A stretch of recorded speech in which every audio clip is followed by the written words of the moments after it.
Bonjour les vierges, bienvenue dans votre guidance relationnelle et sentimentale pour le mois de mars. Alors je vous préviens, pour les autres signes c'était assez intense, on va voir si pour vous c'est pareil. Il y avait beaucoup de mouvements, de surprises, ça s'enchaînait, c'était waouh, assez intense ce mois-ci. Je ne sais pas ce qui se passe au niveau du ciel, au niveau des planètes, mais en tout cas ça bouge. Alors...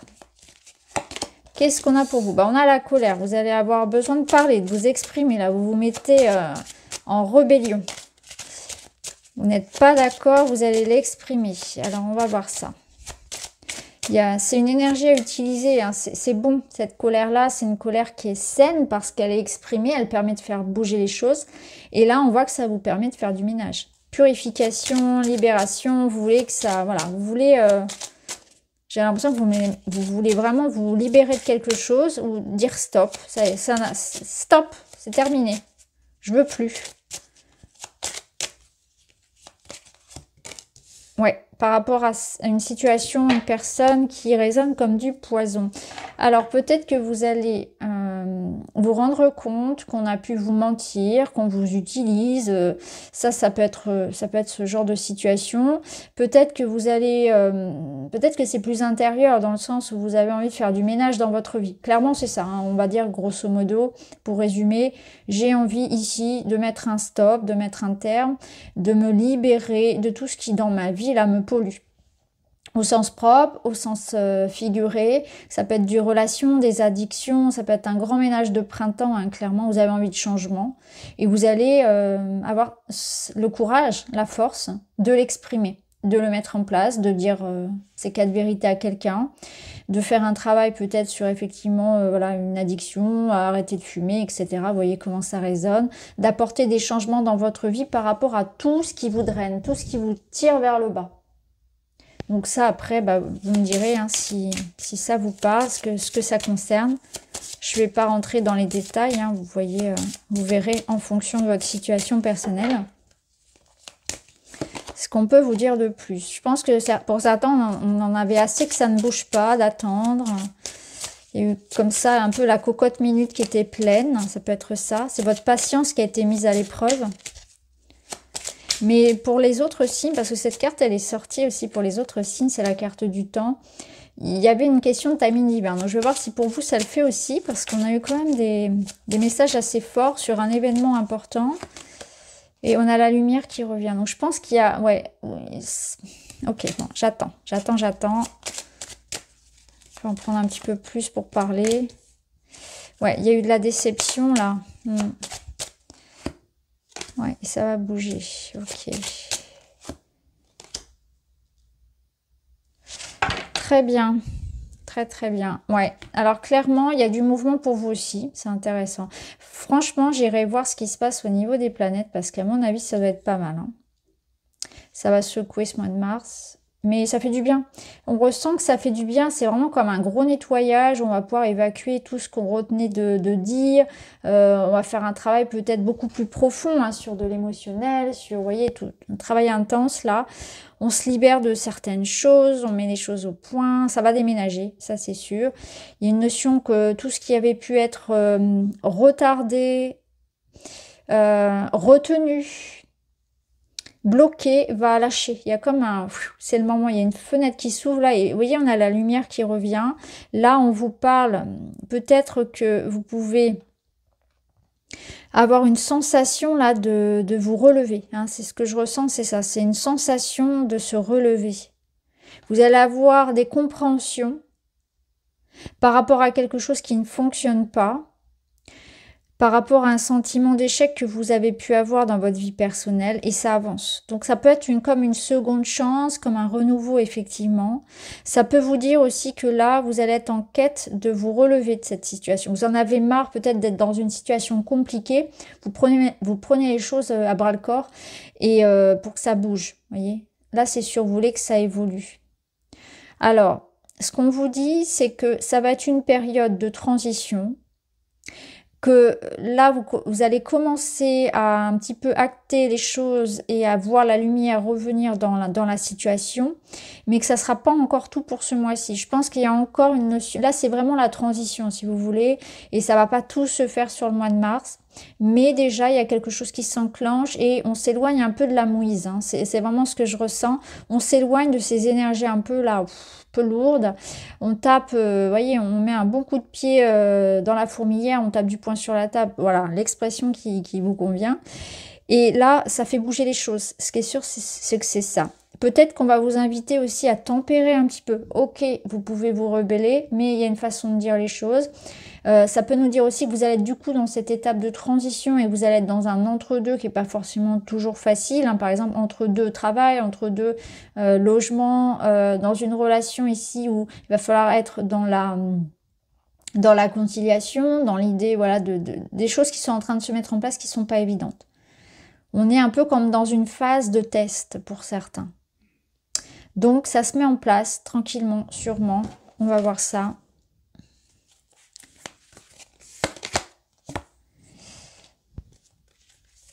Là, on vous parle d'expression, absence de sentiment, ouais.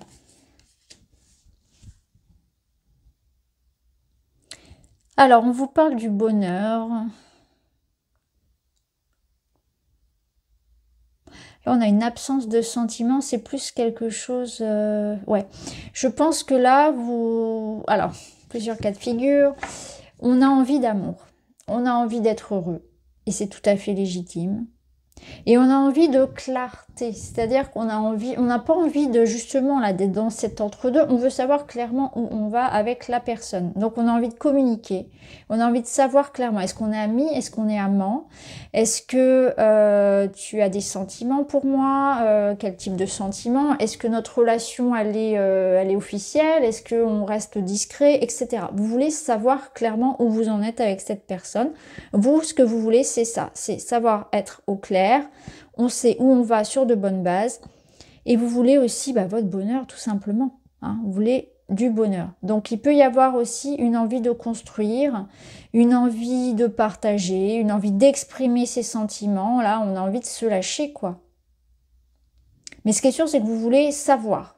Vous voulez savoir exactement où vous en êtes. Pour d'autres, je pense que là, vous êtes dans une période où vous avez envie d'en profiter aussi. Hein. Donc là, ce qui vient à vous, c'est de nouvelles aventures. Si vous êtes célibataire, là, clairement, il peut y avoir des flirts, il peut y avoir des amitiés amoureuses, hein, ce qu'on appelle les sex friends. Vous voyez comment ça résonne. Il peut y avoir des relations comme ça où on profite sans forcément s'engager tout de suite.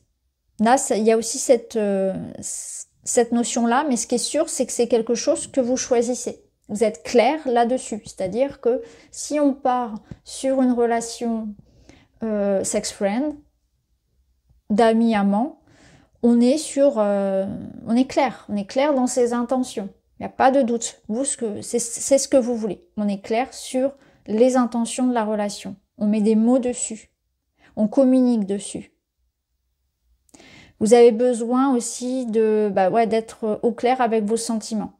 Peut-être que pour certains, on a envie de savoir où on va et c'est pour ça qu'on est en colère parce qu'on ne sait pas ce que pense l'autre. On ne sait pas au niveau des sentiments de l'autre. Et ça peut être perturbant. Donc vous me direz comment ça résonne. Là, on a un roi de coupe. Le roi de coupe, on dit qu'il est dans la maîtrise de ses émotions. C'est surtout qu'il garde son sang-froid. Il arrive à garder son sang-froid. Il est aussi... le roi de coupe, il est appréciable pour vous donner des conseils pour justement les gestions de crise.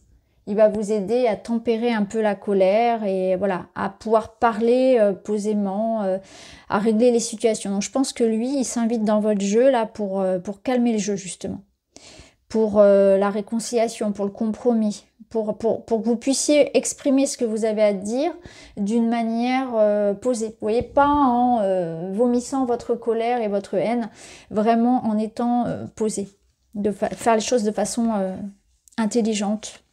Ouais, vous voyez, il vient, je vous montre, regardez sa tête, regardez l'expression de son visage. Lui, il arrive en colère, hein, il a des choses à dire et il passe pas par quatre chemins.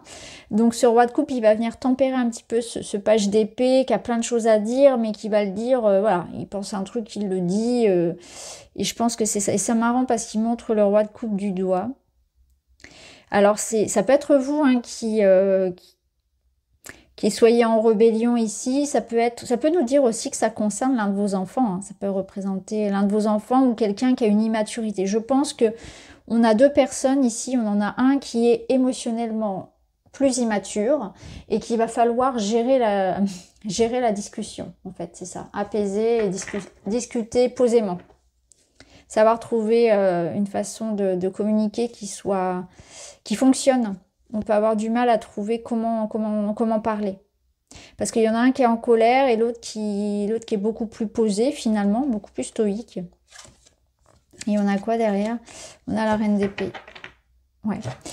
Ouais. Bon, alors là, ce que je comprends, c'est ça. C'est accepter la discussion, c'est exprimer ce qu'on ressent, ses émotions, c'est s'écouter, c'est se libérer d'une colère parce que la reine d'épée, elle vous apporte, elle, la confiance en elle, elle sait ce qu'elle vaut, elle est indépendante et elle est libre. Donc peut-être qu'on fait un travail sur vous voyez, on essaie de pas être trop dépendant, trop faire de reproches à l'autre, etc. Hein. On connaît sa véritable valeur, donc on peut aussi exprimer les limites qu'on a besoin d'exprimer à l'autre, mais on le fait de manière posée. Je pense qu'il y a de ça. On va voir quel autre message on a. La susceptibilité, pardon, l'ego, le manque de recul, élargir sa vision, ne pas tout prendre pour soi et voir le côté constructif. Bah, c'est ce que je viens de vous dire en fait. Vous voyez, lui, là, il est à fleur de peau. Hein. C'est un petit peu l'ado rebelle qui prend tout très à cœur, qui a les émotions exacerbées, etc. Ça me parle bien. Hein. Enfin, moi, je vois très bien ici ce page d'épée. J'en ai une à la maison, donc je vois bien ce que ça représente.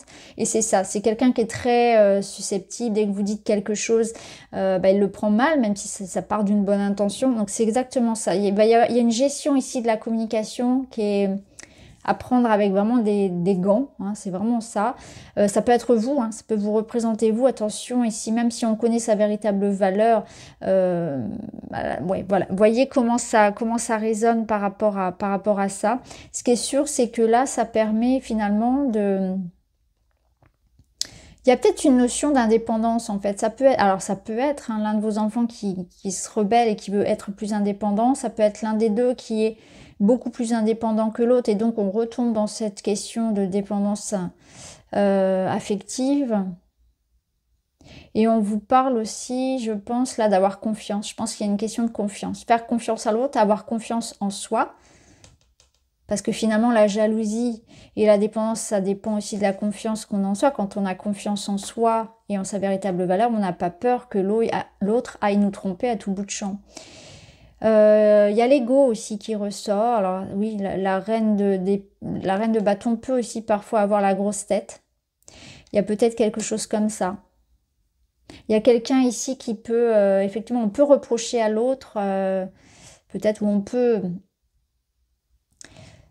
comment dire, on peut avoir des suspicions vis-à-vis d'infidélité, par exemple, dans le couple. Hein, ça peut être ça.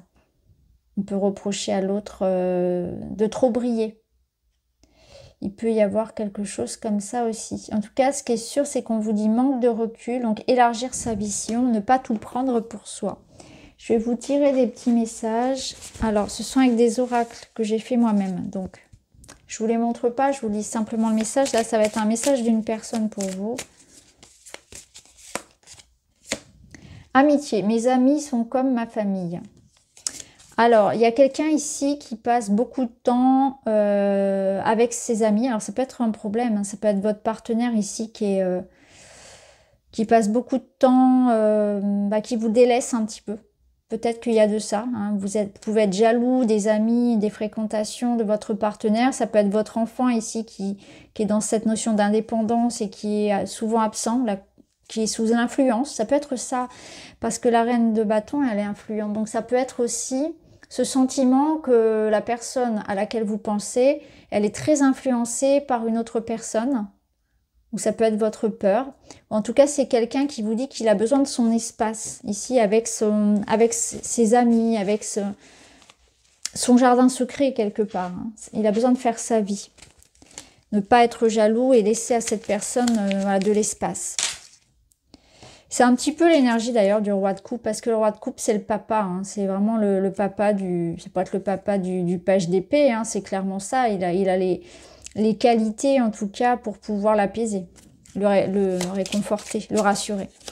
Alors, un autre petit message, donc pareil, c'est du fait maison, je vous montre pas.